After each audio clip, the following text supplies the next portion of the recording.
Qu'est-ce qui s'est passé encore dernièrement, là? La déclaration de Marc Brice. Marc Brice a déclaré, je cite, on n'a peur de rien, on n'a pas peur des taux, on n'a pas peur de la Côte d'Ivoire.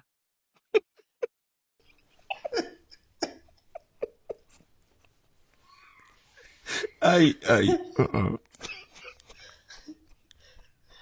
Aïe. Il les a, il les a bien mis en, il les a bien mis en ordre, hein.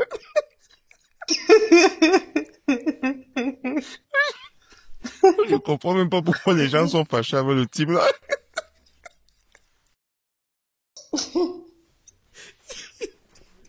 Le gars les a bien mis en ordre.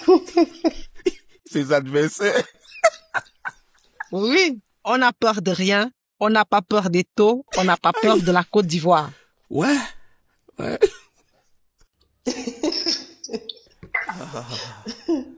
C'est...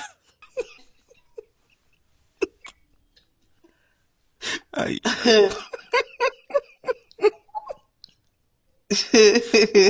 Pourquoi les gens sont fâchés avec le type? Je comprends pas. Il dit que même le, même le journaliste a dû regarder le gars, il a regardé le type là comme, mais c'est quoi, c'est comment, non?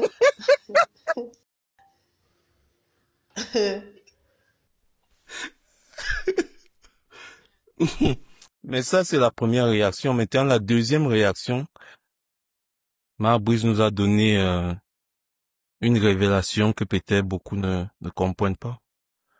Et il a raison. Eto, c'est un pays. Eto, c'est une économie. C'est une vérité. Quand j'ai suivi ça, j'ai dit oui, c'est vrai. Eto, c'est un pays. Parce que quand tu vois les gens qui combattent Eto, ils sont dans le gouvernement d'un autre pays.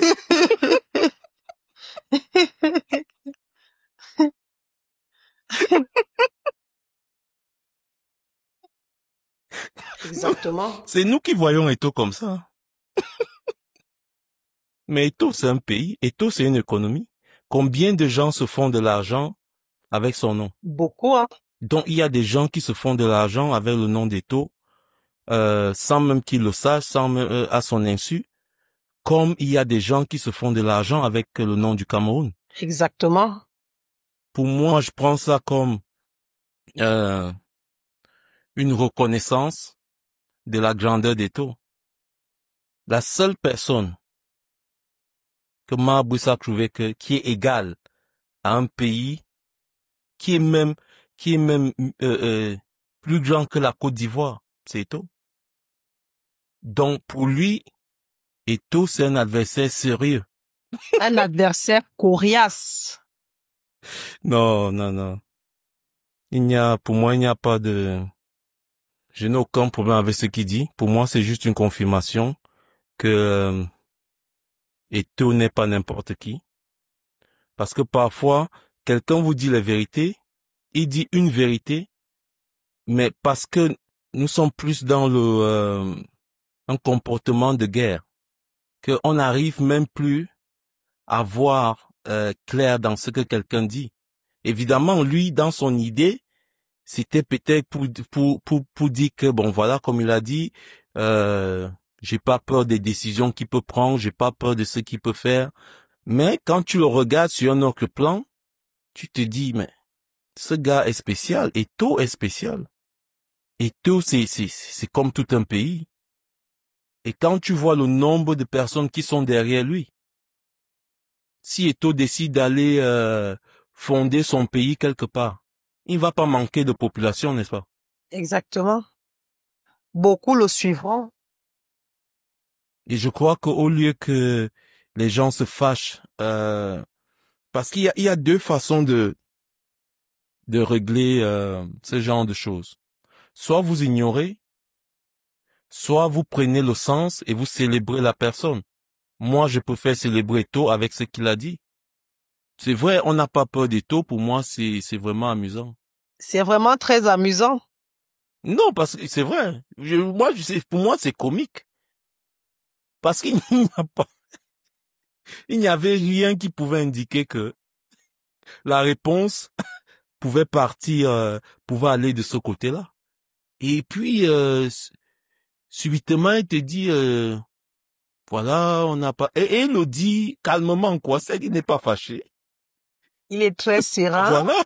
C'est dit. Il est très Il serein, attend. posé. Non. Le gars attendait le premier micro. Il dit que je vais finir avec lui. Mais il a dit une vérité. Eto'o, c'est une économie. Qu'on le veuille ou pas. Même ceux qui ne l'aiment pas font de l'argent avec son nom. C'est une économie. Donc, il peut être considéré comme, c'est un pays dans un pays. Le Vatican. Le Vatican est où? En Italie, n'est-ce pas? Oui. Eh ben, Eto'o, c'est notre Vatican. Eto'o, c'est un pays dans le pays. Mais bon, je ne vois vraiment pas ce qu'il y a de grave ou de terrible dans ça. Pour moi, je dis encore, c'est une reconnaissance. Il a dit à Mondovision que Eto'o et lui ne sont pas dans la même catégorie. Lui, c'est un entraîneur de football. Eto'o, c'est un pays. Il a dit, c'est clair, c'est clair. Pourquoi on veut se fâcher? Il n'a pas peur d'Eto'o. Et ça nous fait quoi? Ouais, je comprends pas pourquoi les gens se fâchent. Tu n'as pas peur d'Eto'o, c'est bien pour toi, mon frère. Où est mon problème là-dedans?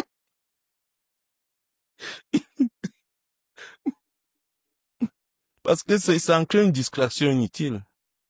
Il est libre, il est quand même libre de dire ce qu'il veut. N'est-ce pas? Exactement. Il est libre de dire ce qu'il veut. Je n'ai aucun problème avec ce qu'il dit. Je n'ai aucun problème s'il insulte Eto'o. Je n'ai aucun problème ce qu'il va dire sur Samy. Je n'ai aucun problème.